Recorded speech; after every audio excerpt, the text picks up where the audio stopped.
আসসালামু আলাইকুম ওয়া রাহমাতুল্লাহ। বন্ধুরা সবাই কেমন আছেন? আশা করি সবাই অনেক ভালো আছেন। আজকে একটি নতুন ভিডিও নিয়ে আপনার সামনে আসলাম। আজকের ভিডিওটি যে ভিডিওর উপর রিয়াকশন করব সেটা হচ্ছে বাবরি মসজিদে সর্বপ্রথম যে ব্যক্তিটি আঘাত করেছিলেন তার শেষ পরিণতি কী হয়েছিল। চলুন আগে বিস্তারিত ভিডিওটি দেখি। একটা সময় তার মনে ছিল মুসলমানদের প্রতি তীব্র বিদ্বেষ আর প্রবল ঘৃণা।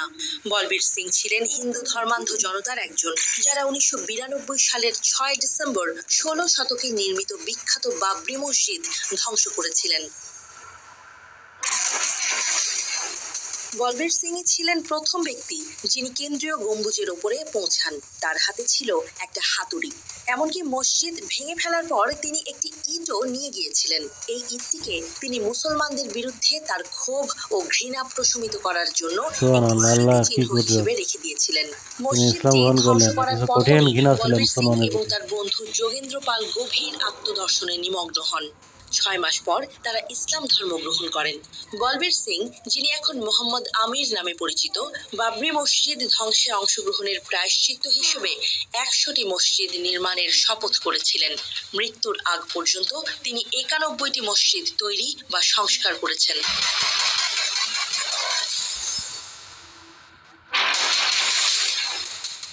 আনাদোলু এজেন্সির সাথে কথা বলার সময় বলবীর সিং বলেছিলেন তিনি মসজিদটি ভাঙার জন্য উৎসাহের সাথে যোগ দিয়েছিলেন, কারণ তখন তিনি মুসলমানদের প্রতি ঘৃণায় উন্মাদ হয়ে গিয়েছিলেন।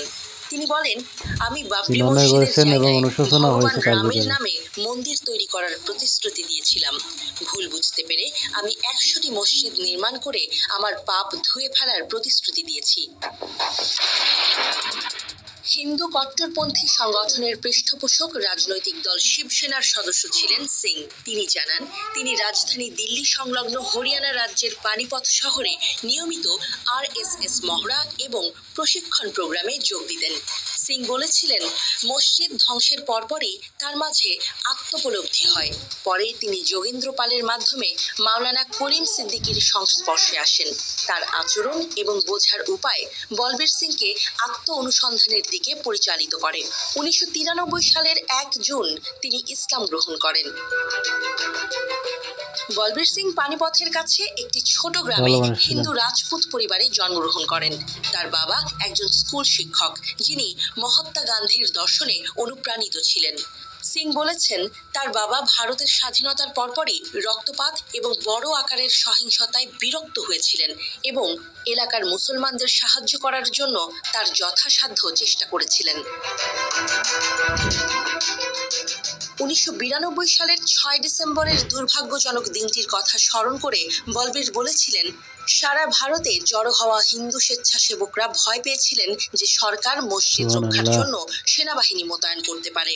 মসজিদের আশেপাশে কোনো কার্যকর নিরাপত্তা ছিল না এবং এটি মানুষকে উৎসাহিত করেছিল। মসজিদ ধ্বংস করার পর তারা ফিরে এলে তাদেরকে নায়কের মতো স্বাগত জানানো হয়েছিল। কিন্তু বলবীর সিং যখন বাড়িতে পৌঁছেন, তার পরিবারের প্রতিক্রিয়া তাকে হতবাক করে। প্রচন্ড নিন্দা করে পরিবারের সদস্যরা। তার সব উৎসাহ ডুবে যায়। বাড়িতে জায়গা হয় না তার। সিং বলেছেন, একসময় সবার ধারণা হয়েছিল তিনি মানসিক ভারসাম্য হারিয়ে ফেলেছেন। অবশেষে তিনি মনকে শান্তি দিতে ইসলাম গ্রহণ করার সিদ্ধান্ত নেন। এভাবেই বলবীর সিং হয়ে যান মোহাম্মদ আমির। 2021 সালে তিনি মারা যান। আর মাত্র 9টি মসজিদ নির্মাণ করলে 100টি মসজিদ তৈরির সংকল্প পূরণ হয়ে যেত তার। তিনি কিভাবে করতেন, মনে থেকে ঘৃণা বিদ্বেষ ছিল, এটা মিডিয়ার কারণে প্রভাবিত, অন্য কারণে প্রভাবিত হয়ে এই কাজটা করছিলেন। কিন্তু আসলে মুসলমানরা এরকম না। তার মনে যে ঘৃণা ধারণ করতেন বা পোষণ করতেন, বাস্তবে তেমন ছিল না। এজন্য তিনি অনুশোচিত হন। তিনি বুঝতে পারেন তার ভুল ভাঙার পরে তিনি ইসলাম ধর্ম গ্রহণ করেন। করার পরে তিনি প্রতিজ্ঞাবদ্ধ হন যে তিনি 100টা মসজিদ নির্মাণ করবেন মৃত্যুর আগে, নির্মাণ করে সেটা দায় শোধ করবেন। তিনি অনেকগুলো মসজিদ নির্মাণ করেন, শুধু 7টি মসজিদ নির্মাণ করতে পারেন না। তার মানে 93টি মসজিদ নির্মাণ করেন। করার পর তিনি মারা যান। আসলে ধর্মীয় যে সহিংসতা যেগুলো আছে, এগুলো আসলে ঠিক না। পৃথিবীতে সকল ধর্মের মানুষই সমানভাবে বসবাস করার অধিকার রাখে। সে হিন্দু হোক, মুসলিম হোক, বৌদ্ধ হোক, সবারই ধর্মীয় স্বাধীনতা অবশ্যই আছে। কারো প্রতি আক্রমণ করা ঠিক না। কারণ এভাবে যেমন আমরা ভিডিওটি দেখলাম, এই ভাইটি তিনি মসজিদ ভেঙেছিলেন, কিন্তু পরে ভুল বুঝতে পেরে আবার তিনি মসজিদ নির্মাণ করেছেন, যাতে এটার ক্ষমা পাওয়া যায় আর কি।